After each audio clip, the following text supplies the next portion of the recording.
so many textures, so many human personalities in this music. It moves you to thinking about many things besides just the song. I wouldn't want to live without the old time, because old time just gives you more chances to be an individual. I fell in love with the sound of that music, and I guess it's been the love of those sounds that have intrigued me ever since.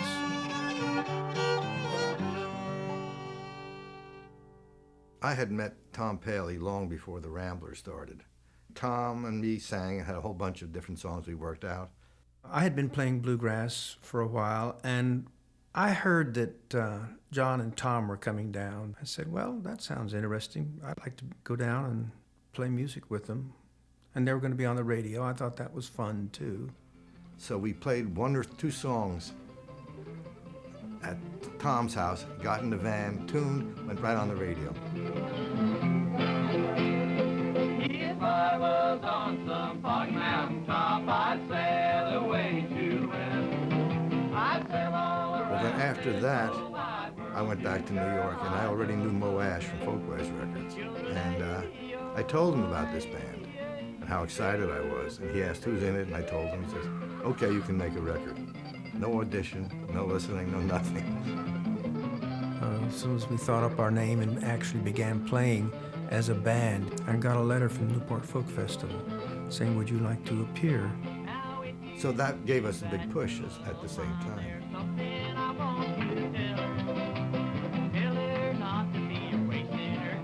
It was at night. People were drinking. It was very, very hip. Outside on the street, maybe it's Greenwich Village, maybe it's Rush Street in Chicago. There's a scene developing. That is the world that the new Lost City Ramblers emerged into. So you're sitting in a nightclub, you've just heard some, really scandalous humor from Lenny Bruce. And then on come these three guys in vests, with banjos and fiddles and guitars. What is going on?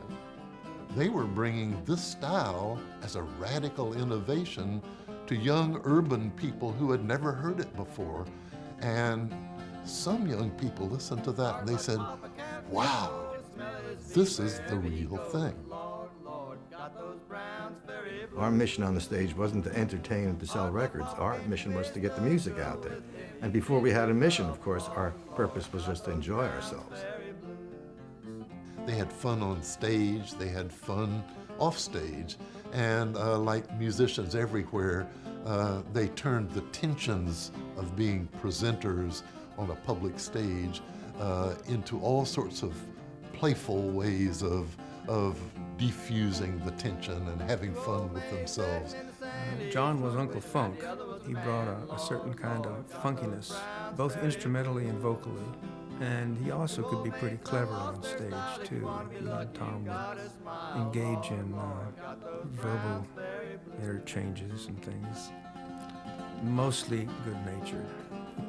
Mike was very cool, but he had his own funny sense of humor in it, too. John and I wanted to play music full time, and Tom didn't really want to. So in a very awkward way, Tom decided to leave in the summer of '62. And we were wondering, should the Ramblers go on?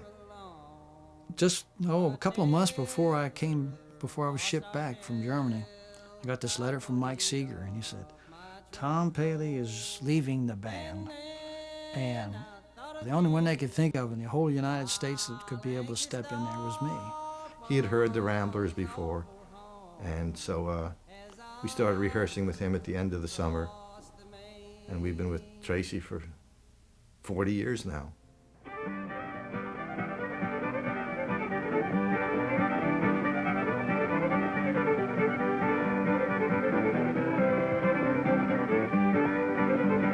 When they found Tracy, they found someone who could link them more directly, it seemed to me, to mountain ways of producing music. He seemed to bridge the gap. A lot of old-time music is not only rural, but it's working-class music. And in the music, you hear some of the special powers and strengths of working-class people. they're physically strong. They play the music in a way that is strong and bold. A lot of people, like my dad, who were in the urban folk scene, going to hootenannies and stuff, their only exposure to the indigenous musicians was when the Ramblers would bring those people to perform for these folk audiences.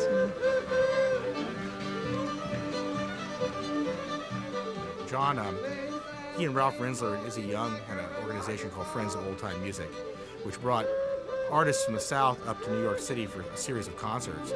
And instead of people learning secondhand, they could actually have the real people there learn it, sit at the feet of John Hurt and learn. And they go down south and they discover, Eck Robertson or, Clarence Ashley, or in the case of Mike, Doc Boggs, or Roscoe Holcomb, who John came up with. Mike's wonderful. He told me that it was just as exciting for him to see the young people who are playing now as it was for him to sit at the feet of the old masters. There are people my age who are completely in love with this music, who want to play it, who want to seek out old people who play it, and the reason that they know about the music is because of the new Lost City Ramblers. So even if they don't know it.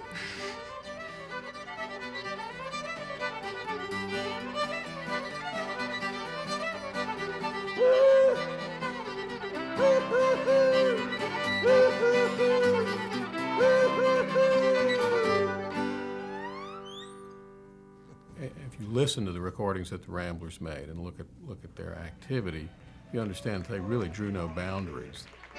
All right, two-step time. Tracy spent a bunch of years going down to Louisiana and learning how to play Cajun music. When I first knew him, he was maybe dabbling with Cajun music, but then he actually learned it from the inside out, and he's become a great Cajun musician. I'm most familiar with the stuff that he does with Jenny.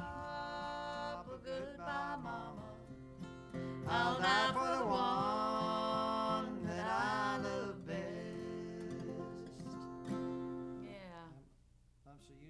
John Cohen had impacts that ran to the visual side of things. His photography is amazing, his films are beautiful, and he's been definitely a real inspiration to me as far as my desire to document things. Here's somebody who's involved in a lot of different things. He's done recording down in Peru. He's just, he taught for years as a professor, and he's made a lot of films over the years. John, in a real sense, has been a great contributor to the folk revival through his documentarian's eye.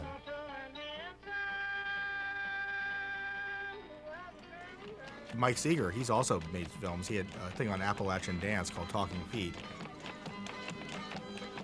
One of Mike's great contributions to our field has been as a field researcher.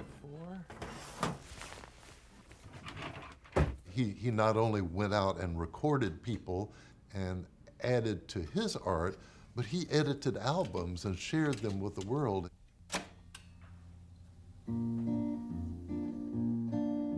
These guys have always struck me as people who are just, just full of energy and full of projects, and it's totally, they get a lot accomplished between all of them. Every time you turn around, they're there, involved in something.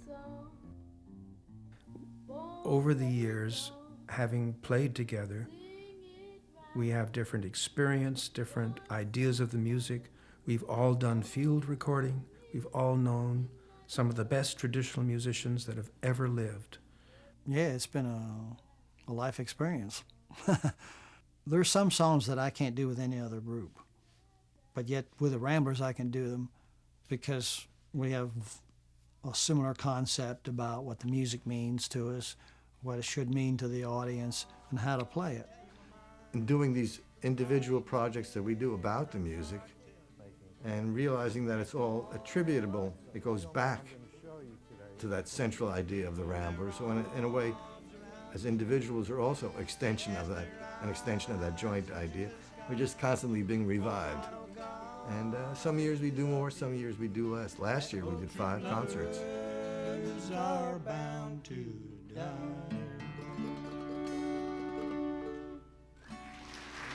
The Ramblers have dedicated their lives to advancing this music, the music that they have listened to, learned, and loved. It's huge, all the stuff they've done. They're like the gatekeepers. They've turned a lot of people on to a lot of real good music that may never have found it.